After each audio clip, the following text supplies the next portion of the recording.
Hello everyone welcome to Bharat IQ. Bharat IQ ਦੇ ਇਸ channel ਤੇ ਤੁਹਾਡਾ ਸਵਾਗਤ ਹੈ। I am Naval Jindal. ਠੀਕ ਹੈ, ਅੱਜ ਮੈਂ ਤੁਹਾਡੇ ਲਈ ਲੈ ਕੇ ਆਇਆਗਾ ਇੰਪੋਰਟੈਂਟ ਜਨਰਲ ਅਵੇਅਰਨੈਸ ਦੇ ਕੁਐਸਚਨ, ਠੀਕ ਹੈ, ਜਿਹੜੇ ਕਿ ਪੰਜਾਬ ਐਗਜ਼ਾਮ ਦੇ ਵਿੱਚ ਪੁੱਛੇ ਜਾ ਰਹੇ ਨੇ ਜਾਂ ਪੁੱਛੇ ਜਾ ਸਕਦੇ ਨੇ। ਠੀਕ ਹੈ, ਇਹ ਕੁਐਸਚਨ ਮੈਂ ਉੱਥੋਂ ਲੈਤੇ ਨੇਗੇ कि जिमें कॉन्स्टेबल इंटैलीजेंस का पेपर होया सीगा, ठीक है, ਉਹਦੇ ਵਿੱਚ ਜਿਹੜੇ ਜਿਹੜੇ ਕੁਐਸਚਨ ਆਏ ਸੀਗੇ, ਜਾਂ ਸਬ ਇੰਸਪੈਕਟਰ ਦਾ ਪੇਪਰ ਹੋਇਆ ਸੀਗਾ ਉਹਦੇ ਵਿੱਚ ਜਿਹੜੇ ਕੁਐਸਚਨ ਆਏ ਸੀਗੇ। ਠੀਕ ਹੈ, ਇਹ ਕੁਐਸਚਨ ਤਾਂ ਇੰਪੋਰਟੈਂਟ ਬਣ ਜਾਂਦੇ ਨੇ ਕਿਉਂਕਿ ਕੁਐਸਚਨ ਬਹੁਤ ਰਿਪੀਟ ਕਰ ਰਹੇ ਨੇ। ਜੇ ਆਪਾਂ ਹੈੱਡ ਕॉन्स्टेबल ਦਾ ਪੇਪਰ ਦੇਖੀਏ ਤਾਂ ਉਹਦੇ ਵਿੱਚ ਜਿਹੜੇ SI ਦੇ ਵਿੱਚ ਪੇਪਰ ਦੇ ਕੋਈ ਕੁਐਸਚਨ ਆਏ ਸੀਗੇ। ਠੀਕ ਹੈ, ਜਾਂ ਆਪਾਂ ਦੇਖੀਏ ਕॉन्स्टेबल ਇੰਟੈਲੀਜੈਂਸ ਦੇ ਕੁਐਸਚਨ ਸੀਗੇ, ਉਹ ਸਾਰੇ ਕੀ ਕਰ ਰਹੇ ਨੇ, ਰਿਪੀਟ ਕਰ ਰਹੇ ਨੇ। ਜਾਂ ਫਿਰ ਉਹਨਾਂ ਨਾਲ ਜਿੰਨੇ ਵੀ ਮਿਲਦੇ ਜੁਲਦੇ ਆਰਟੀਕਲਸ ਨੇ ਜਾਂ ਹੋਰ ਕੋਈ ਕੁਐਸਚਨਸ ਨੇਗੇ, ਠੀਕ ਹੈ, ਉਹ ਪੁੱਛੇ ਜਾ ਰਹੇ ਨੇਗੇ। ਤੇ ਮੈਂ ਸੋਚ ਰਿਹਾ ਵੀ ਇਹਨਾਂ ਨਾਲ ਰਿਲੇਟਡ ਜਿੰਨੀ ਵੀ ਇਨਫੋਰਮੇਸ਼ਨ ਹੈ ਜਾਂ ਹੋਰ ਐਕਸਟਰਾ ਇਨਫੋਰਮੇਸ਼ਨ ਹੈ ਤੁਹਾਨੂੰ ਦਿੱਤੀ ਜਾਵੇ ਤਾਂ ਕਿ ਤੁਹਾਡਾ ਕੋਈ ਵੀ ਕੁਐਸਚਨ ਉੱਥੇ ਰਹੇ ਨਾ। ਠੀਕ ਹੈ, ਤੇ ਜ਼ਿਆਦਾ ਦੇਰੀ ਨਾ ਕਰਦੇ ਹੋਏ ਅੱਜ ਦਾ ਆਪਾਂ ਪਹਿਲਾ ਕੁਐਸਚਨ ਲੈ ਲੈਂਗੇ। ਫਸਟ ਕੁਐਸਚਨ ਕੀ ਹੈ, international children's peace prize 2020 has been given to. ठीक है, ਜਿਹੜਾ ਇੰਟਰਨੈਸ਼ਨਲ ਚਿਲਡਰਨ ਪੀਸ ਪ੍ਰਾਈਜ਼ ਹੈ ਉਹ ਕਿਹਨੂੰ ਦਿੱਤਾ ਗਿਆ, ਕਿਹਨੂੰ ਦਿੱਤਾ ਗਿਆ, ਸਾਦਤ ਰਹਿਮਾਨ ਨੂੰ। ਠੀਕ ਹੈ, ਸਾਦਤ ਰਹਿਮਾਨ ਕਿੱਥੋਂ ਦੇ ਨੇਗੇ, ਬੰਗਲਾਦੇਸ਼ ਦੇ। ਠੀਕ ਹੈ, ਬੰਗਲਾਦੇਸ਼ ਦੇ ਨੇ। ਬੰਗਲਾਦੇਸ਼ ਤੋਂ ਹੀ ਤੁਸੀਂ ਇੱਕ ਬੰਦੇ ਦਾ ਹੋਰ ਨਾਮ ਯਾਦ ਰੱਖਣਾ ਹੈ, ਕਿਹਨਾਂ ਦਾ, ਪਰਸਨੈਲਿਟੀ ਬਹੁਤ ਹੀ ਜ਼ਿਆਦਾ ਜ਼ਬਰਦਸਤ ਉਹਨਾਂ ਦੀ ਪਰਸਨੈਲਿਟੀ ਹੈ। ਕੌਣ ਨੇ, ਸ਼ੇਖ ਮੁਜੀਬੁਰ ਰਹਿਮਾਨ। ਠੀਕ ਹੈ, ਇਹਨਾਂ ਨੂੰ ਕਿਉਂ ਯਾਦ ਰੱਖਣਾ ਤੁਸੀਂ, ਕਿਉਂਕਿ ਇਹ ਫਾਦਰ ਆਫ ਬੰਗਲਾਦੇਸ਼ ਤਾਂ ਕਹਿੰਦੇ ਆਪਾਂ ਇਹਨਾਂ ਨੂੰ। ਠੀਕ ਹੈ, ਇਹਨਾਂ ਨੂੰ 2020 ਦਾ ਗਾਂਧੀ ਪੀਸ ਪ੍ਰਾਈਜ਼ ਵੀ ਦਿੱਤਾ ਗਿਆ। ਠੀਕ ਹੈ, ਇਹ ਦੇਖਿਆ ਜਾਵੇ ਤਾਂ ਪਿਛਲੇ SI ਦਾ ਜਿਹੜਾ ਇੱਕ ਐਗਜ਼ਾਮ ਹੋਇਆ ਸੀਗਾ ਉਹਦੇ ਵਿੱਚ ਵੀ ਪੁੱਛਿਆ ਗਿਆ ਸੀਗਾ ਕਿ ਗਾਂਧੀ ਪੀਸ ਪ੍ਰਾਈਜ਼ 2020 ਦਾ ਕਿਹਨੂੰ ਦਿੱਤਾ ਗਿਆ, ਕਿਹਨੂੰ ਦਿੱਤਾ ਗਿਆ, ਸ਼ੇਖ ਮੁਜੀਬੁਰ ਰਹਿਮਾਨ ਨੂੰ। ਇਹਨਾਂ ਨੂੰ ਬਾਗਾ ਬੰਧੂ ਆਫ ਬੰਗਲਾਦੇਸ਼ ਵੀ ਕਹਿੰਦੇ ਨੇ। ਕੀ ਕਹਿੰਦੇ ਨੇ, ਬਾਗਾ ਬੰਧੂ ਆਫ ਬੰਗਲਾਦੇਸ਼। ਠੀਕ ਹੈ, ਇਹ ਤੁਸੀਂ ਯਾਦ ਰੱਖਣਾ ਗਾ। ਠੀਕ ਹੈ, ਤੇ ਨਾਲ ਹੀ ਇੱਕ ਇਨਫੋਰਮੇਸ਼ਨ ਹੋਰ ਦੇ ਦੇਵਾਂ ਤੁਹਾਨੂੰ ਗ੍ਰੇਟਾ ਥਨਬਰਗ ਬਾਰੇ। ਠੀਕ ਹੈ, ਗ੍ਰੇਟਾ ਥਨਬਰਗ ਪੁੱਛਿਆ ਜਾਂਦਾ ਵੀ ਕਿਹਦੇ ਨਾਲ ਸੰਬੰਧਿਤ ਨੇ, ਕਿਹੜੀ ਕੈਟਾਗਰੀ ਨਾਲ ਸੰਬੰਧਿਤ ਨੇ। ਇਹ ਕੀ ਨੇ, ਇਨਵਾਇਰਮੈਂਟ ਐਕਟਿਵਿਸਟ ਨੇ। ਕਿੱਥੋਂ ਦੇ ਨੇਗੇ, ਸਵੀਡਨ ਦੇ। ਠੀਕ ਹੈ, ਸਵੀਡਨ ਦੇ ਕੰਟਰੀ ਹੈ ਜਿਹੜੀ, ਉਹ ਕੰਟਰੀ ਦੇ ਕੀ ਨੇਗੇ, ਇਹ ਵਾਸੀ ਨੇਗੇ ਤੇ ਇਨਵਾਇਰਮੈਂਟ ਐਕਟਿਵਿਸਟ ਹੈਗੇ ਨੇਗੇ। ਠੀਕ ਹੈ, ਇਹ ਯਾਦ ਰੱਖਿਓ। ਉਸ ਤੋਂ ਬਾਅਦ ਸੈਕਿੰਡ ਕੁਐਸਚਨ ਕੀ ਆ ਜਾਂਦਾ ਹੈ, ਸੈਕਿੰਡ ਕੁਐਸਚਨ ਹੈਗਾ ਵਿਚ constitutional amendment of India provides that Delhi be called national capital territory of Delhi. ਠੀਕ ਹੈ, ਦਿੱਲੀ ਨੂੰ NCT ਦਾ ਜਿਹੜਾ ਦਰਜਾ ਹੈਗਾ ਕਿਹੜੇ ਅਮੈਂਡਮੈਂਟ ਨਾਲ ਮਿਲਿਆ। ਠੀਕ ਹੈ, ਕਿਹੜੀ ਹੈਗੀ, 69th ਅਮੈਂਡਮੈਂਟ। ਠੀਕ ਹੈ, ਜਿਹੜੀ 69th ਅਮੈਂਡਮੈਂਟ ਸੀ ਹੋਈ ਕਦੋਂ ਸੀਗੀ, 1992 ਦੇ ਵਿੱਚ। 1992 ਦੇ ਵਿੱਚ ਕੀ ਕੀਤੀ ਗਈ ਸੀਗੀ, ਇਹ ਅਮੈਂਡਮੈਂਟ ਕੀਤੀ ਗਈ ਸੀ। ਇਹਦੇ ਨਾਲ ਦਿੱਲੀ ਨੂੰ national capital territory of Delhi ਦਾ ਦਰਜਾ ਦੇ ਦਿੱਤਾ ਗਿਆ। ਠੀਕ ਹੈ, ਤੇ ਇਹਦੇ ਨਾਲ ਹੀ ਤੁਸੀਂ ਯਾਦ ਰੱਖਣਾ ਹੈ ਕਿ ਇਹ ਕਿਹੜੀ ਆਰਟੀਕਲ ਰਾਹੀਂ ਇਹਨੂੰ NCT ਦਾ ਦਰਜਾ ਦਿੱਤਾ ਗਿਆ ਸੀਗਾ, 239 AA। ਠੀਕ ਹੈ, 239 AA ਜਿਹੜਾ ਆਰਟੀਕਲ ਹੈ ਉਹਦੇ ਅੰਡਰ ਇਹਨੂੰ national capital territory of Delhi ਦਾ ਦਰਜਾ ਦੇ ਦਿੱਤਾ ਗਿਆ। ਠੀਕ ਹੈ, ਤੇ ਨਾਲ ਹੀ ਇਸੇ ਆਰਟੀਕਲ ਅੰਡਰ, ਇਸੇ ਅਮੈਂਡਮੈਂਟ ਅੰਡਰ ਇਸ ਨੂੰ ਲੈਜਿਸਲੇਟਿਵ ਅਸੈਂਬਲੀ ਹੈ ਜਿਹੜੀ, ਠੀਕ ਹੈ, ਲੈਜਿਸਲੇਟਿਵ ਅਸੈਂਬਲੀ ਹੈ ਉਹ ਦਿੱਤੀ ਗਈ। ਠੀਕ ਹੈ, ਮਤਲਬ ਵਿਧਾਨ ਸਭਾ ਦਿੱਤੀ ਗਈ। ਤੇ ਇਹਦੇ ਨਾਲ ਹੀ ਆਪਾਂ ਅੱਜ ਦੇਖੀਏ ਤਾਂ 3 ਇਹੋ ਜਿਹੀਆਂ ਯੂਨੀਅਨ ਟੈਰੀਟਰੀਜ਼ ਨੇ ਜਿਨ੍ਹਾਂ ਲਵੇ ਆਪਣੀਆਂ ਲੈਜਿਸਲੇਟਿਵ ਅਸੈਂਬਲੀ ਨਹੀਂ ਆ। ਠੀਕ ਹੈ, ਜਿਹੜੇ ਵਿਧਾਨ ਸਭਾ ਨਹੀਂ ਆ ਉਹ 3 ਇਹੋ ਜਿਹੀਆਂ ਯੂਟੀ ਨੇ ਜਿਨ੍ਹਾਂ ਲਵੇ ਹੈਗੀਆਂ ਨਹੀਂ ਆ। ਫਸਟ ਹੈਗੀ ਆਪਣੀ ਦਿੱਲੀ। ਠੀਕ ਹੈ, ਦਿੱਲੀ ਹੋ ਗਈ ਇੱਕ ਤਾਂ, ਹੈ ਨਾ। ਇੱਕ ਹੈਗੀ ਜੰਮੂ ਕਸ਼ਮੀਰ। ਠੀਕ ਹੈ, ਜਿਹਨੂੰ ਕਿ ਹੁਣੇ ਆਪਾਂ ਦੇਖੀਏ ਤਾਂ ਹੁਣੇ ਅਲੱਗ ਕੀਤਾ ਗਿਆ ਸੀਗਾ, ਲਦਾਖ ਤੇ ਜੰਮੂ ਕਸ਼ਮੀਰ ਨੂੰ ਤਾਂ ਸਟੇਟ ਤੋਂ UT ਦੇ ਵਿੱਚ ਕਨਵਰਟ ਕੀਤਾ ਗਿਆ ਸੀਗਾ। ਠੀਕ ਹੈ, ਤੇ ਇੱਕ ਹੈਗੀ ਆਪਣੀ ਪੁਡੂਚੇਰੀ। ਠੀਕ ਹੈ, ਕਿਹੜੀ ਹੈ, ਪੁਡੂਚੇਰੀ। ਠੀਕ ਹੈ, ਪੁਡੂਚੇਰੀ ਵੀ ਇਹੋ ਜਿਹੀ UT ਹੈ ਜਿੱਥੇ ਕਿ ਲੈਜਿਸਲੇਟਿਵ ਅਸੈਂਬਲੀ ਹੈਗੀ ਹੈ। ਠੀਕ ਹੈ, ਤੁਸੀਂ ਯਾਦ ਰੱਖਣਾ ਹੈਗਾ ਸਿਰਫ ਔਰ ਸਿਰਫ 3 ਇਹੋ ਜਿਹੀਆਂ UT ਨੇਗੀਆਂ ਜਿੱਥੇ ਲੈਜਿਸਲੇਟਿਵ ਅਸੈਂਬਲੀ ਹੈਗੀ ਹੈ। ਠੀਕ ਹੈ, ਉਸ ਤੋਂ ਬਾਅਦ ਕੀ ਆ ਗਿਆ ਆਪਣਾ ਨੈਕਸਟ ਕੁਐਸਚਨ ਕੀ ਹੈ, with which of the following banks did United Bank of India merge in June 2020। ਠੀਕ ਹੈ, ਯੂਨਾਈਟਿਡ ਬੈਂਕ ਆਫ ਇੰਡੀਆ, ਠੀਕ ਹੈ, ਕਿਹੜੇ ਬੈਂਕ 'ਚ ਮਰਜ ਹੋ ਗਿਆ ਸੀ, ਕਿਹੜੇ 'ਚ ਹੋ ਗਿਆ ਸੀਗਾ, ਪੰਜਾਬ ਨੈਸ਼ਨਲ ਬੈਂਕ ਦੇ ਵਿੱਚ। ਠੀਕ ਹੈ, ਪੰਜਾਬ ਨੈਸ਼ਨਲ ਬੈਂਕ ਹੈ ਜਿਹੜਾ ਉਹਦੇ ਵਿੱਚ ਯੂਨਾਈਟਿਡ ਬੈਂਕ ਆਫ ਇੰਡੀਆ, ਇਹਦੇ ਨਾਲ ਹੀ ਇੱਕ ਹੋਰ ਬੈਂਕ, ਮਤਲਬ 2 ਬੈਂਕ ਸੀ ਜਿਹੜੇ ਉਹਦੇ ਵਿੱਚ ਮਰਜ ਕੀਤੇ ਗਏ ਸੀ। ਨਾਲ ਸੀਗਾ ਓਰੀਐਂਟਲ ਬੈਂਕ ਆਫ ਕਮਰਸ। ਠੀਕ ਹੈ, ਓਰੀਐਂਟਲ ਬੈਂਕ ਆਫ ਕਮਰਸ ਸੀਗਾ ਜਿਹੜਾ, ਤੇ ਯੂਨਾਈਟਿਡ ਬੈਂਕ ਆਫ ਇੰਡੀਆ ਹੈ ਉਹ ਨੈਸ਼ਨਲ ਜਿਹੜਾ ਪੰਜਾਬ ਨੈਸ਼ਨਲ ਬੈਂਕ ਹੈ ਉਹਦੇ ਵਿੱਚ ਕੀ ਕਰ ਦਿੱਤੇ ਗਏ ਸੀ, ਮਰਜ ਕਰ ਦਿੱਤੇ ਗਏ ਸੀ 2020 ਦੇ ਵਿੱਚ। ਠੀਕ ਹੈ, ਨਾਲ ਹੀ ਤੁਸੀਂ ਯਾਦ ਰੱਖਣਾ ਹੈ ਕਿ ਪੰਜਾਬ ਨੈਸ਼ਨਲ ਬੈਂਕ ਦੇ ਫਾਊਂਡਰ ਕੌਣ ਨੇ। ਠੀਕ ਹੈ, ਬਹੁਤ ਵਾਰ ਪੰਜਾਬ ਦੇ ਐਗਜ਼ਾਮ 'ਚ ਖਾਸ ਕਰਕੇ ਇਹ ਬਹੁਤ ਵਾਰ ਕੁਐਸਚਨ ਪੁੱਛਿਆ ਗਿਆ ਕਿ ਪੰਜਾਬ ਨੈਸ਼ਨਲ ਬੈਂਕ ਦੇ ਜਿਹੜੇ ਫਾਊਂਡਰ ਨੇ ਉਹ ਕੌਣ ਨੇ, ਲਾਲਾ ਲਾਜਪਤ ਰਾਏ। ਠੀਕ ਹੈ, ਲਾਲਾ ਲਾਜਪਤ ਰਾਏ ਨੇ ਜਿਹੜੇ, ਜਿਹਨੂੰ ਪੰਜਾਬ ਕੇਸਰੀ ਵੀ ਕਿਹਾ ਜਾਂਦਾ ਹੈਗਾ, ਉਹਨਾਂ ਨੂੰ ਫਾਊਂਡਰ ਮੰਨਿਆ ਜਾਂਦਾ ਹੈਗਾ ਪੰਜਾਬ ਨੈਸ਼ਨਲ ਬੈਂਕ ਦਾ। ਠੀਕ ਹੈ, ਇਹ ਯਾਦ ਰੱਖਿਓ। ਠੀਕ ਹੈ, ਨੈਕਸਟ ਕੁਐਸਚਨ ਕੀ ਹੈ, ਦ 11th ਐਡੀਸ਼ਨ ਆਫ ਰਾਸ਼ਟਰੀ ਸੰਸਕ੍ਰਿਤੀ ਮਹੋਤਸਵ। ਠੀਕ ਹੈ, ਦ 11th ਐਡੀਸ਼ਨ ਆਫ ਰਾਸ਼ਟਰੀ ਸੰਸਕ੍ਰਿਤੀ ਮਹੋਤਸਵ ਵਾਜ ਇਨੋਗ੍ਰੇਟਡ ਇਨ। ਠੀਕ ਹੈ, ਜਿਹੜਾ ਇਨੋਗ੍ਰੇਟ ਕੀਤਾ ਗਿਆ, ਕਿੱਥੇ ਕੀਤਾ ਗਿਆ, ਵੈਸਟ ਬੰਗਾਲ ਦੇ ਵਿੱਚ, ਠੀਕ ਹੈ। ਪੱਛਮ ਬੰਗਾਲ ਦੇ ਵਿੱਚ ਕੀ ਕੀਤਾ ਗਿਆ, ਰਾਸ਼ਟਰੀ ਸੰਸਕ੍ਰਿਤੀ ਮਹੋਤਸਵ ਨੂੰ ਕੀ ਕੀਤਾ ਗਿਆ, ਮਨਾਇਆ ਗਿਆ, ਠੀਕ ਹੈ। ਇਹ ਤੁਸੀਂ ਯਾਦ ਰੱਖਣਾ ਹੈ। ਫੈਸਟੀਵਲਸ ਜਿੰਨੇ ਵੀ ਨੇ ਮੈਂ ਉਹਦੇ ਲਈ ਤੁਹਾਡੇ ਲਈ ਇੱਕ ਅਲੱਗ ਤੋਂ ਵੀਡੀਓ ਵੀ ਲੈ ਕੇ ਆਊਂਗਾ, ਕਿਉਂਕਿ ਫੈਸਟੀਵਲਸ ਜਿਹੜੇ ਹਰ ਇੱਕ ਪੇਪਰ ਦੇ ਵਿੱਚ 1 ਜਾਂ 2 ਫੈਸਟੀਵਲ ਕੀ ਕੀਤੇ ਜਾ ਰਹੇ ਨੇਗੇ, ਪੁੱਛੇ ਜਾ ਰਹੇ ਨੇਗੇ, ਠੀਕ ਹੈ। ਇਹ ਤੁਸੀਂ ਯਾਦ ਰੱਖਣਾ ਹੈ, ਠੀਕ ਹੈ। ਉਸ ਤੋਂ ਬਾਅਦ ਨੈਕਸਟ ਕੁਐਸਚਨ ਕੀ ਹੈ, under which article jurisdiction does the Supreme Court have the power to settle the disputes related to election of president, ਠੀਕ ਹੈ। ਕਿਹੜਾ ਆਰਟੀਕਲ ਹੈ ਜਿਹਦੇ ਵਿੱਚ ਕੀ ਹੈਗਾ, ਜਿਹੜੇ ਪ੍ਰੈਜ਼ੀਡੈਂਟ ਦੇ ਇਲੈਕਸ਼ਨ ਨਾਲ ਰਿਲੇਟਡ ਡਿਸਪਿਊਟਸ ਹੁੰਦੇ ਨੇਗੇ ਉਹ ਸੁਪਰੀਮ ਕੋਰਟ ਕੋਲ ਜਾਂਦੇ ਨੇ, ਉਹਦੀ ਜੁਡੀਕਸ਼ਨ ਦੇ ਅੰਦਰ ਆਉਂਦੇ ਨੇ, ਉਹਦੀ ਨਿਆਂਪਾਲਿਕਾ ਦੇ ਅੰਦਰ ਆਉਂਦੇ ਨੇ, ਠੀਕ ਹੈ। ਕਿਹੜੇ ਆਰਟੀਕਲ ਅੰਡਰ, ਆਰਟੀਕਲ 71, ਆਰਟੀਕਲ 71 ਹੈ ਜਿਹੜਾ, ਉਹਦੇ ਅੰਡਰ ਕੀ ਹੁੰਦਾ ਹੈਗਾ, ਇਹ ਸਭ ਕੁਝ ਹੁੰਦਾ, ਠੀਕ ਹੈ। ਨਾਲ ਹੀ ਯਾਦ ਤੁਸੀਂ ਰੱਖਣਾ ਹੈਗਾ ਕਿ ਜਿਹੜੀ ਪ੍ਰੈਜ਼ੀਡੈਂਟ ਹੈਗਾ, ਠੀਕ ਹੈ, ਉਹ ਸੁਪਰੀਮ ਕੋਰਟ ਤੋਂ ਕਿਹੜੇ ਆਰਟੀਕਲ ਅੰਦਰ ਸਲਾਹ ਲੈ ਸਕਦਾ ਹੈ, ਐਡਵਾਈਜ਼ਰੀ ਕਿਤੋਂ ਮਿਲਦੀ ਹੈਗੀ, 143 ਆਰਟੀਕਲ ਤੋਂ, ਠੀਕ ਹੈ। ਐਡਵਾਈਜ਼ ਕਿਹੜੇ ਆਰਟੀਕਲ ਅੰਡਰ ਆਉਂਦੀ ਹੈਗੀ, 143 ਤੋਂ ਬਹੁਤ ਵਾਰ ਕੁਐਸਚਨ ਪੁੱਛਿਆ ਜਾਂਦਾ ਹੈਗਾ ਕਿ ਐਡਵਾਈਜ਼ ਆ ਜਿਹੜਾ ਹੈਗਾ ਪ੍ਰੈਜ਼ੀਡੈਂਟ ਹੈਗਾ ਉਹ ਕਿਹੜੇ ਆਰਟੀਕਲ ਅੰਡਰ ਲੈਂਦਾ ਹੈਗਾ ਸੁਪਰੀਮ ਕੋਰਟ ਤੋਂ, 143 ਆਰਟੀਕਲ ਹੈ, ਠੀਕ ਹੈ। ਨਾਲ ਹੀ ਤੁਸੀਂ ਯਾਦ ਰੱਖਣਾ ਹੈਗਾ ਕਿ ਜਿਹੜੀ ਸੁਪਰੀਮ ਕੋਰਟ ਦੀ ਓਰੀਜਨਲ ਜੁਡੀਕਸ਼ਨ ਹੈ, ਠੀਕ ਹੈ, ਉਹ ਓਰੀਜਨਲ ਜੁਡੀਕਸ਼ਨ ਕਿਹੜੇ ਆਰਟੀਕਲ ਅੰਡਰ ਆਉਂਦੀ ਹੈ, 131, 131 ਆਰਟੀਕਲ ਦੇ ਅੰਡਰ ਉਹਦੀ ਓਰੀਜਨਲ ਜੁਡੀਕਸ਼ਨ ਆਉਂਦੀ ਹੈਗੀ। ਇਹਨੂੰ ਪੱਕਾ ਯਾਦ ਰੱਖਿਓ ਕਿਉਂਕਿ ਇਹ ਬਾਰ-ਬਾਰ ਕੁਐਸਚਨ ਪੁੱਛੇ ਜਾ ਰਹੇ ਨੇਗੇ, ਤੇ ਮੈਂ ਬਾਰ-ਬਾਰ ਜ਼ੋਰ ਇਸ ਲਈ ਦੇ ਰਿਹਾ ਕਿਉਂਕਿ ਇਹ ਕੁਐਸਚਨ ਗਲਤ ਕਰਨ ਵਾਲਾ ਹੈ ਹੀ ਨਹੀਂ, ਇਹ ਕੁਐਸਚਨ ਤੁਹਾਨੂੰ 100% ਆਏਗਾ ਤੇ ਇਹਦੇ ਵਿੱਚੋਂ ਕੁਐਸਚਨ ਤੁਸੀਂ ਠੀਕ ਕਰਕੇ ਆਉਣਾ, ਠੀਕ ਹੈ। ਉਸ ਤੋਂ ਬਾਅਦ ਨੈਕਸਟ ਕੁਐਸਚਨ ਕੀ ਹੈ, what is the reason of malaria, ਠੀਕ ਹੈ। ਮਲੇਰੀਆ ਦਾ ਰੀਜ਼ਨ ਕੀ ਹੈ, ਠੀਕ ਹੈ। ਕਹਿੰਦੇ ਬਾਈਟ ਆਫ ਫੀਮੇਲ ਐਨੋਫਿਲਸ ਮੋਸਕੀਟੋ, ਠੀਕ ਹੈ। ਜਿਹੜਾ ਐਨੋਫਿਲਸ ਫੀਮੇਲ ਮਤਲਬ ਕਿ ਇੱਕ ਮਾਦਾ ਜਿਹੜੀ ਮੱਛਰ ਹੈਗਾ, ਠੀਕ ਹੈ, ਜਿਹਦਾ ਨਾਮ ਹੈ ਐਨੋਫਿਲਸ, ਠੀਕ ਹੈ, ਉਹਦੀ ਬਾਈਟ ਨਾਲ, ਉਹਦੇ ਵੱਢਣ ਨਾਲ ਕੀ ਹੁੰਦਾ ਹੈਗਾ, ਆਪਣੇ ਮਲੇਰੀਆ, ਠੀਕ ਹੈ, ਉਹਦੀ ਬਾਈਟ ਨਾਲ ਕੀ ਹੁੰਦਾ, ਮਲੇਰੀਆ ਹੁੰਦਾ ਹੈਗਾ, ਠੀਕ ਹੈ। ਇਹ ਇਸ ਲਈ ਵੀ ਇੰਪੋਰਟੈਂਟ ਹੋ ਜਾਂਦਾ ਕਿ ਕਰੋਨਾ ਵਾਇਰਸ ਕਾਰਨ ਡਿਸੀਜ਼ਸ ਬਹੁਤ ਇੰਪੋਰਟੈਂਟ ਹੋ ਜਾਂਦੀਆਂ ਨੇ, ਠੀਕ ਹੈ। ਡਿਸੀਜ਼ਸ ਤੁਸੀਂ ਸਾਰੀਆਂ ਪੜ੍ਹ ਕੇ ਜਾਣੀਆਂ ਨੇ, ਆਪਾਂ ਕਰਾਵਾਂਗੇ ਵੀ ਸਾਰੀਆਂ, ਠੀਕ ਹੈ, ਤੇ ਇਸ ਕਰਕੇ ਇਹ ਕੁਐਸਚਨ ਬਹੁਤ ਇੰਪੋਰਟੈਂਟ ਹੋ ਜਾਂਦਾ, ਠੀਕ ਹੈ।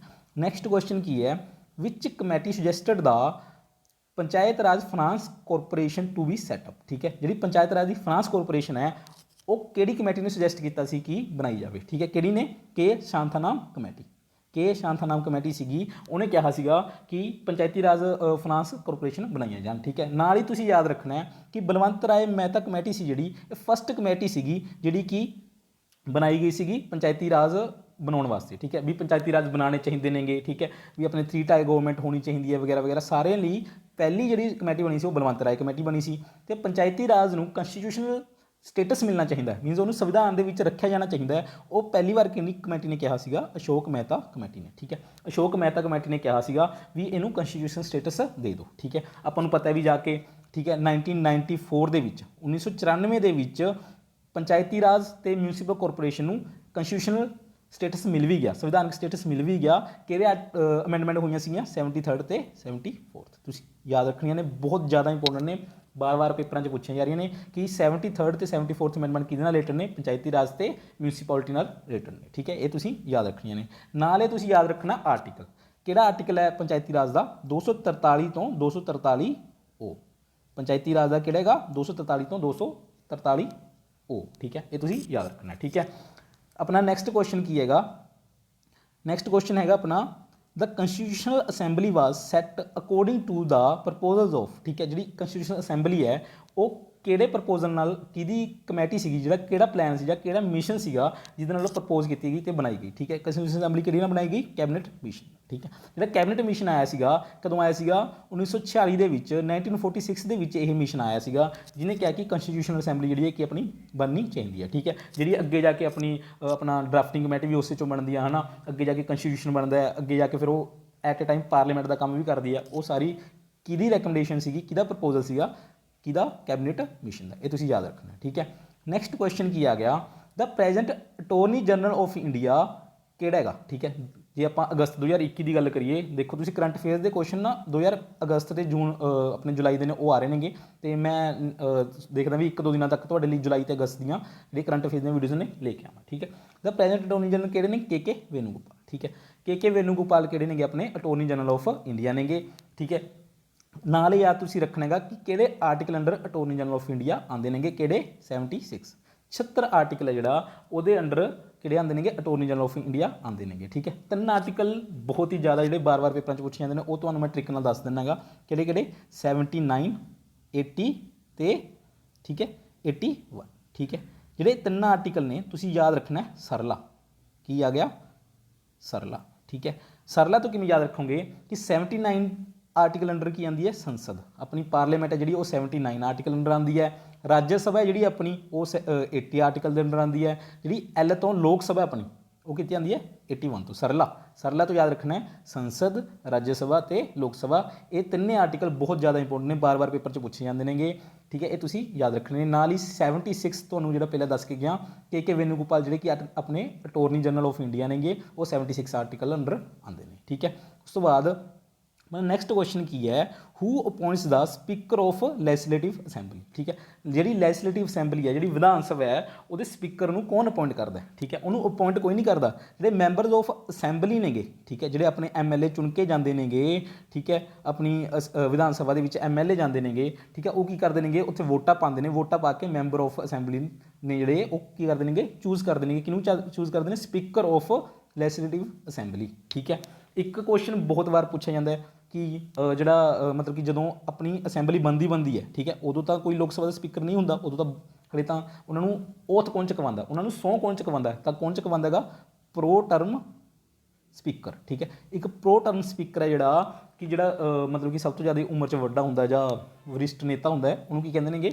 प्रो टर्म स्पीकर बना दिता जाता है। तो वो ओथ है जोड़ा MLA ने, चाहे वो विधान सभा MLA नूं ते जी लोक सभा है MPआं नूं की कहंदा सो चुकांदा हैगा। ठीक है, कौन करता है प्रो टर्म स्पीकर। ठीक है, ये तुसीं याद रखना। ठीक है, नैक्सट क्वेश्चन की आ गया the article in the Indian constitution that provides for dissolution of a state assembly by the president is. ठीक है, जिहड़ा जी अपनी स्टेट असैंबली है उन्होंने डिसोल्व करने वास्ते किहड़े कंस्टिट्यूशन आर्टिकल विच लिखा गया है। ठीक है, किहड़ी हैगी आर्टिकल 356, इसे नूं प्रेजिडेंट रूल भी कह दिंदे ने, प्रेजिडेंट, ठीक है, रूल। ठीक है, जो प्रेजिडेंट रूल है वो कि आर्टिकल अंडर आता, बहुत क्वेश्चन पूछा जाता है आर्टिकल 356। ठीक है, जिन्होंने स्टेट एमरजेंसी भी कह देंगे ने। ठीक है, नाल ही तुसीं याद रखना एक आर्टिकल 352। ठीक है, 352 आर्टिकल की है अपना नैशनल एमरजेंसी। ठीक है, नैशनल एमरजेंसी है जी वो कि आर्टिकल अंडर आती है 352 च, जी स्टेट एमरजेंसी है जब प्रेजिडेंट रूल है वो कि आर्टिकल अंडर आता है आर्टिकल 356। ठीक है, ये तुसीं याद रखना है। नैक्सट क्वेश्चन की है the dash of the state appoints the जजेस of subordinate courts in consultation with the chief justice of high court of the concern state. ठीक है, जो अपना जज ने सबॉर्डिनेट कोर्ट्स ने जिनमें सैशन कोर्ट हो गया, डिस्ट्रिक्ट कोर्ट हो गया, ठीक है, उन्होंने chief justice of high court की कंसल्टेशन नाल अपॉइंट करता है। ठीक है, आपां नूं पता है जिहड़े हाई कोर्ट के जज ने या सुप्रीम कोर्ट के जज ने उन्होंने अपना प्रेजिडेंट है जिहड़ा, ठीक है, वो अपॉइंट करता है। ठीक है, तो बट जिहड़ा गवर्नर हैगा वो कौन किन्हां नूं अपॉइंट करता, जिहड़े अपने सबॉर्डिनेट कोर्ट्स हो गए, सैशन कोर्ट हो गया, अपना डिस्ट्रिक्ट कोर्ट हो गया, उन्होंने जज्जां नूं कौन अपॉइंट करता है, गवर्नर। ठीक है, तो गवर्नर की करता है जिहड़ा अपना chief justice of high court हुंदा है संबंधित, जिवें अपना पंजाब एंड हरियाणा दे विच पंजाब दा जिहड़ा अपना चीफ जस्टिस है पंजाब एंड हरियाणा कोर्ट दा, ठीक है, उन्होंने कंसल्ट करके जिन्ने भी अपने डिस्ट्रिक्ट कोर्ट्स ने उन्होंने जिहड़े जजेस ने, ठीक है, उन्होंने कौन अपॉइंट करेगा, गवर्नर करेगा। कंसल्ट किहदे नाल करेगा, chief justice of high court नाल। ठीक है, एवें ही चाहे हाई कोर्ट ने चाहे सुप्रीम कोर्ट ने उन्होंने जजेस ने जिहड़े वो कौन अपॉइंट करता है, प्रेजिडेंट करता है। ठीक है, प्रेजिडेंट करता है किहदे नाल कंसल्ट करके, CG, ठीक है, चीफ जस्टिस ऑफ इंडिया। ठीक, इनू कंसल्ट करता है फिर वो अपॉइंट करता है। ठीक है, ये तुसीं याद रखना है। नैक्सट क्वेश्चन की है the dash acts as link between the gram panchayat and the district administration. किहड़ी मतलब कि किहड़ी वो हैगी अपनी पंचायती राज है, चाहे राज सभा है, अपनी पंचायती राज हो गया, ठीक है, किहड़ी हैगी वो जिहड़ी कि ग्राम पंचायत या डिस्ट्रिक्ट एडमिनिस्ट्रेशन नूं लिंक करती है, किहड़ी है, पंचायत समिति। ठीक है, पंचायत समिति है जिहड़ी वो लिंक करती है ग्राम पंचायत ते डिस्ट्रिक्ट एडमिनिस्ट्रेशन नूं। ठीक है, नैक्सट क्वेश्चन की है under which article of Indian constitution can the governor of state resume a bill for the consideration of president. किहड़ा आर्टिकल है जिहदे अंडर जिहड़ा स्टेट का गवर्नर है वो स्टेट जी कोई असैंबली कोई बिल पास होया वो रिजर्व रख सकता है प्रेजिडेंट लई। ठीक है, भी प्रेजिडेंट उन्होंने देखूगा, प्रेजिडेंट दसूगा भी किवें करना है ना, वो वास्ते रिजर्व रखने लई किहड़ा आर्टिकल यूज़ किया जाता है, आर्टिकल 200। ठीक है, 200 आर्टिकल है जिहड़ा ये बहुत बार पेपर च पूछा जाता है। 200 आर्टिकल किहड़े काहदे वास्ते हुंदा है कि जिहड़ा गवर्नर है वो रिजर्व कर सकता है जिहड़े स्टेट बिल्स नेगे किहदे लई, प्रेजिडेंट लई। ठीक है, उस तो बाद नैक्सट क्वेश्चन की है the jurisdiction of Lakshadweep comes under which high court. ਠੀਕ ਹੈ, ਆਪਾਂ ਨੂੰ ਪਤਾ ਹੈ ਆਪਣੇ ਜਿਹੜੇ ਇੰਡੀਆ ਉਹਦੇ ਵਿੱਚ 25 ਹਾਈ ਕੋਰਟ ਬਣ ਚੁੱਕੇ ਨੇ ਹੁਣ ਤੱਕ। ਠੀਕ ਹੈ, ਲੇਟੈਸਟ ਕਿਹੜਾ ਹੈ ਅਮਰਾਵਤੀ ਵਾਲਾ। ਠੀਕ ਹੈ, ਜਿਹੜਾ ਆਂਧਰਾ ਪ੍ਰਦੇਸ਼ ਦਾ ਨਵਾਂ ਹਾਈ ਕੋਰਟ ਬਣੇਗਾ ਕਿਹੜਾ ਹੈਗਾ ਉਹ 25th ਹੈਗਾ। ਠੀਕ ਹੈ, ਤੇ ਇਸ ਕਰਕੇ ਕਿਉਂਕਿ ਸਟੇਟ ਤੇ ਯੂਟੀ ਤਾਂ ਜ਼ਿਆਦਾ ਨੇ ਤਾਂ ਕੁਛ ਕੁ ਇਹੋ ਜਿਹੇ ਯੂਟੀ ਤੇ ਸਟੇਟਸ ਨੇ ਜਿਹੜੇ ਕਿ ਕਿਸੇ ਹੋਰ ਕੋਰਟ ਦੇ ਮਤਲਬ ਕਿਸੇ ਹੋਰ ਸਟੇਟ ਦੇ ਕੋਰਟ ਦੇ ਅੰਡਰ ਆਉਂਦੇ ਨੇਗੇ। ਠੀਕ ਹੈ, ਉਹਨਾਂ ਦੀ ਜੁਰਿडिਕਸ਼ਨ ਅੰਡਰ ਆਉਂਦੇ ਨੇ, ਉਹਨਾਂ ਦੀ ਨਿਆਂ ਅੰਦਰ ਆਉਂਦੇ ਨੇ। ਠੀਕ ਹੈ, ਤਾਂ ਜਿਹੜਾ ਲਕਸ਼ਦੀਪ ਆ ਉਹ ਕਿਹੜੇ ਕੋਰਟ ਦੇ ਅੰਡਰ ਆਉਂਦਾ ਕੇਰਲਾ ਹਾਈ ਕੋਰਟ ਦੇ। ਠੀਕ ਹੈ, ਜਿਹੜਾ ਕੇਰਲਾ ਹਾਈ ਕੋਰਟ ਹੈ ਠੀਕ ਹੈ ਉਹਦੇ ਅੰਡਰ ਲਕਸ਼ਦੀਪ 'ਚ ਜੇ ਕੋਈ ਕੇਸ ਹੁੰਦਾ ਹੈਗਾ ਤਾਂ ਉੱਥੇ ਜਾ ਕੇ ਭੁਗਤਾਇਆ ਜਾਂਦਾ। ਠੀਕ ਹੈ, ਐਵੇਂ ਇੱਕ ਯਾਦ ਰੱਖਣਾ ਤੁਸੀਂ ਅੰਡੇਮਾਨ ਐਂਡ ਨਿਕੋਬਾਰ। ਠੀਕ ਹੈ, ਦੋਨੋਂ ਯੂਟੀ ਦਾ ਯਾਦ ਰੱਖਣਾ ਹੈਗਾ। ਜਿਹੜੀ ਲਕਸ਼ਦੀਪ ਹੈ ਉਹਦਾ ਕੇਰਲਾ ਹੋ ਗਿਆ, ਅੰਡੇਮਾਨ ਨਿਕੋਬਾਰ ਦਾ ਹੋ ਗਿਆ ਵੈਸਟ ਬੰਗਾਲ। ਠੀਕ ਹੈ, ਜਿਹੜਾ ਵੈਸਟ ਬੰਗਾਲ ਹੈ ਉੱਥੇ ਜਾ ਕੇ ਕੀ ਕੀਤਾ ਜਾਂਦਾ ਹੈ ਜਿਹੜੀ ਜੁਰਿडिਕਸ਼ਨ ਹੈਗੀ ਉਹ ਭੁਗਤਾਈ ਜਾਂਦੀ ਹੈ ਕਿਹੜੀ ਦੀ ਅੰਡੇਮਾਨ ਐਂਡ ਨਿਕੋਬਾਰ। ਠੀਕ ਹੈ, ਇਹ ਤੁਸੀਂ ਯਾਦ ਰੱਖਣਾ। ਇਹ ਕੁਐਸਚਨ ਹੋ ਗਿਆ। ਨੈਕਸਟ ਕੁਐਸਚਨ ਕੀ ਕਹਿ ਰਿਹਾ ਹੈ annually every zila parishad shall fix dash of the total expenditure on its establishment. ਜਿਹੜੀ ਜ਼ਿਲ੍ਹਾ ਪ੍ਰੀਸ਼ਦ ਆ ਉਹ ਕੁਛ ਕੁ ਅਮਾਊਂਟ ਐਕਸਪੈਂਡੀਚਰ ਆਪਣੇ ਲਈ ਐਸਟੈਬਲਿਸ਼ ਕਰਨ ਲਈ ਕੁਛ ਚੀਜ਼ਾਂ ਨੂੰ ਐਸਟੈਬਲਿਸ਼ ਕਰਨ ਲਈ ਫਿਕਸ ਰੱਖਦੀ ਹੈ। ਉਹ ਕਿੰਨਾ ਹੈ 1/3। ਠੀਕ ਹੈ, ਇਹ ਫੈਕਚੁਅਲ ਕੁਐਸਚਨ ਹੈ ਤੁਸੀਂ ਯਾਦ ਕਰ ਲਿਓ। 1/3 ਜਿਹੜਾ ਅਮਾਊਂਟ ਹੈ ਜਿਹੜਾ ਉਹ ਰੱਖਣਾ ਪੈਂਦਾ ਫਿਕਸ। ਠੀਕ ਹੈ, ਨੈਕਸਟ ਕੁਐਸਚਨ ਕੀ ਹੈ the idea of creation of zonal councils was suggested by the prime minister of India Pandit Jawahar Lal Nehru in ਕਿਹੜੇ ਈਅਰ ਦੇ ਵਿੱਚ ਪੰਡਿਤ ਜਵਾਹਰ ਲਾਲ ਨਹਿਰੂ ਨੇ ਕਿਹਾ ਸੀਗਾ ਕਿ ਜ਼ੋਨਲ ਕੌਂਸਲ ਨੂੰ ਬਣਾਉਣਾ ਚਾਹੀਦਾ। ਠੀਕ ਹੈ, ਕਿਹੜੇ 'ਚ 1956 'ਚ। ਠੀਕ ਹੈ, 1956 ਦੇ ਵਿੱਚ ਕਿਹਾ ਗਿਆ। ਠੀਕ ਹੈ, ਫਿਰ ਉਦੋਂ ਬਾਅਦ ਜਾ ਕੇ 1960 ਦੇ ਵਿੱਚ ਤਕਰੀਬਨ ਮੇਰੇ ਖਿਆਲ 'ਚ ਬਣਾਤੀਆਂ ਸੀਗੀਆਂ। ਕਿੰਨੀਆਂ ਨੇਗੀਆਂ 5 ਨੇਗੀਆਂ ਆਪਣੀਆਂ ਜਿਹੜੀਆਂ ਜ਼ੋਨਲ ਕੌਂਸਲਸ ਨੇ। ਇੱਕ ਹੈਗੇ ਨਾਰਥ ਈਸਟ ਜ਼ੋਨਲ ਕੌਂਸਲ। ਠੀਕ ਹੈ, ਇਹ ਅਲੱਗ ਤੋਂ ਬਣਾਈ ਗਈ ਸੀ, ਇਹ 1971 ਦੇ ਵਿੱਚ ਬਣਾਈ ਗਈ ਸੀਗੀ। ਠੀਕ ਹੈ, ਯਾਦ ਰੱਖਣਾ। ਇਹ ਕਿਹੜੀਆਂ ਨੇਗੀਆਂ ਆਪਣੀ ਨਦਨ ਹੋ ਗਈ। ਠੀਕ ਹੈ, ਸਦਨ ਹੋ ਗਈ। ਠੀਕ ਹੈ, ਵੈਸਟਰਨ ਸੈਂਟਰਲ ਤੇ ਈਸਟਰਨ। ਠੀਕ ਹੈ, 5 ਇਹ ਹੋ ਗਈਆਂ। ਇੱਕ ਨਾਰਥ ਈਸਟ ਜਿਹੜੇ ਆਪਣੇ 7 ਨਾਰਥ ਈਸਟ ਸਟੇਟ ਨੇ ਪਲੱਸ ਸਿੱਕਮ ਨੂੰ ਲੈ ਕੇ 1971 ਦੇ ਵਿੱਚ ਨਾਰਥ ਈਸਟ ਕੌਂਸਲ ਬਣਾਈ ਗਈ। ਇੱਕ ਕੁਐਸਚਨ ਹੋਰ ਪੁੱਛਿਆ ਜਾਂਦਾ ਹੈ ਕਿ ਇਹਦਾ ਚੇਅਰਮੈਨ ਕੌਣ ਹੁੰਦਾ ਹੈ।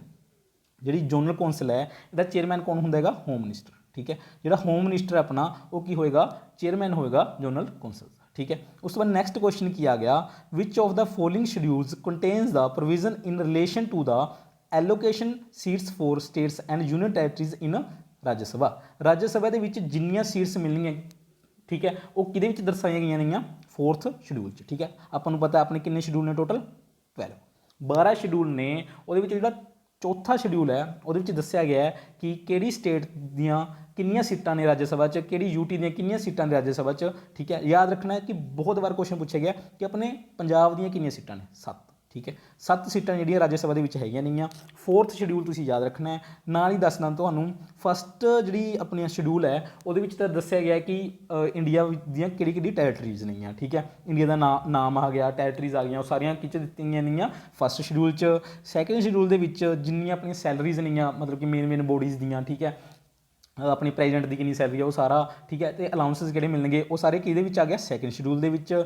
ਥਰਡ ਸ਼ਡਿਊਲ ਦੀ ਜੇ ਆਪਾਂ ਗੱਲ ਕਰੀਏ ਇਹਦੇ ਵਿੱਚ ਆਉਂਦੀਆਂ ਨੇ ਓਥਸ ਐਂਡ ਅਫਰਮੇਸ਼ਨਸ। ਠੀਕ ਹੈ, ਮਤਲਬ ਕਿ ਸਹੁੰ ਕਿੰਨੀ ਮਤਲਬ ਜਿਨ੍ਹਾਂ ਨੂੰ ਜਿਹੜੀ ਕੰਸਟੀਟਿਊਸ਼ਨ ਚੀਜ਼ਾਂ ਨੇਗੀਆਂ। ਠੀਕ ਹੈ, ਜਿਵੇਂ ਪ੍ਰੈਜ਼ੀਡੈਂਟ ਦੀ, ਕੈਗ ਦੀ। ਠੀਕ ਹੈ, ਉਹ ਸਾਰਿਆਂ ਦੀ ਸਹੁੰ ਜਿਹੜੀ ਆ ਗਈ ਉਹ ਕਿਹੜੀ ਆ ਗਈ 3rd ਸ਼ਡਿਊਲ ਦੇ ਵਿੱਚ। ਠੀਕ ਹੈ, 12 ਸ਼ਡਿਊਲ ਨੇਗੇ ਯਾਦ ਰੱਖਿਓ। ਇੱਕ ਕੁਐਸਚਨ ਪੁੱਛਿਆ ਜਾਂਦਾ ਹੈ ਕਿ ਆਪਣੀ ਜਿਹੜੀ ਪੰਚਾਇਤੀ ਰਾਜ ਤੇ ਮਿਊਨਿਸਪਲ ਕਾਰਪੋਰੇਸ਼ਨ ਨੇਗੀਆਂ ਉਹ ਕਿਹੜੇ ਸ਼ਡਿਊਲ ਦੇ ਵਿੱਚ ਆਉਂਦੀਆਂ ਨੇਗੀਆਂ ਉਹ 11ਵੇਂ ਤੇ 12ਵੇਂ ਦੇ ਵਿੱਚ। ਠੀਕ ਹੈ, ਇਹ ਤੁਸੀਂ ਯਾਦ ਰੱਖਣਾ ਹੈ। ਠੀਕ ਹੈ, ਨੈਕਸਟ ਕੁਐਸਚਨ ਕੀ ਆ ਗਿਆ ਕੁਐਸਚਨ ਖਤਮ ਹੋ ਗਏ ਨੇਗੇ। ਠੀਕ ਹੈ, thank you. Please like and share and subscribe. ਠੀਕ ਹੈ, ਇਹ ਤਾਂ ਹੈਗੇ ਨੇਗੇ 20 ਕੁਐਸਚਨ। ਠੀਕ ਹੈ, ਇਸ ਤੋਂ ਇਲਾਵਾ ਮੈਂ 20 ਕਰਕੇ ਲਗਭਗ ਜਿੰਨੇ ਵੀ ਕੁਐਸਚਨ SI 'ਚ ਜਾਂ ਆਪਣੇ ਕਨਸਟੇਬਲ ਇੰਟੈਲੀਜੈਂਸ 'ਚ ਪੁੱਛੇ ਗਏ ਨੇ ਉਹ ਮੈਂ ਤੁਹਾਡੇ ਨਾਲ ਡਿਸਕਸ ਕਰ ਲੂੰਗਾ। ਠੀਕ ਹੈ, ਉਹਦੇ ਨਾਲ ਕੀ ਹੋਊਗਾ ਕਿ ਜੇ ਕੋਈ ਕੁਐਸਚਨ ਰਿਪੀਟ ਕਰ ਰਿਹਾ ਉਹ ਵੀ ਤੁਹਾਡਾ ਕਵਰ ਹੋ ਜਾਏਗਾ। ਨਾਲ ਜਿਹੜੀ ਮੈਂ ਇਨਫੋਰਮੇਸ਼ਨ ਦੇ ਰਿਹਾ ਇਹਦੇ ਵਿੱਚੋਂ ਮੈਨੂੰ ਜਿੱਥੇ ਤੱਕ ਲੱਗਦਾ ਕਿ ਬਹੁਤ ਜ਼ਿਆਦਾ ਉਮੀਦ ਹੈ ਕਿ ਉਹਦੇ ਨਾਲ ਹੀ ਰਿਲੇਟਡ ਕੁਐਸਚਨ ਪੁੱਛੇ ਜਾਣਗੇ। ਠੀਕ ਹੈ, ਤੇ ਇਹਦੇ ਵਿੱਚੋਂ ਮੈਂ ਉਮੀਦ ਕਰੂੰਗਾ ਕਿ ਤੁਹਾਨੂੰ ਕੁਐਸਚਨ ਮਿਲ ਜਾਣ ਤੇ ਤੁਹਾਡਾ ਪੇਪਰ ਸਫਲ ਹੋਵੇ। Thank you, best of luck and God bless you. ਠੀਕ ਹੈ, ਥੈਂਕ ਯੂ।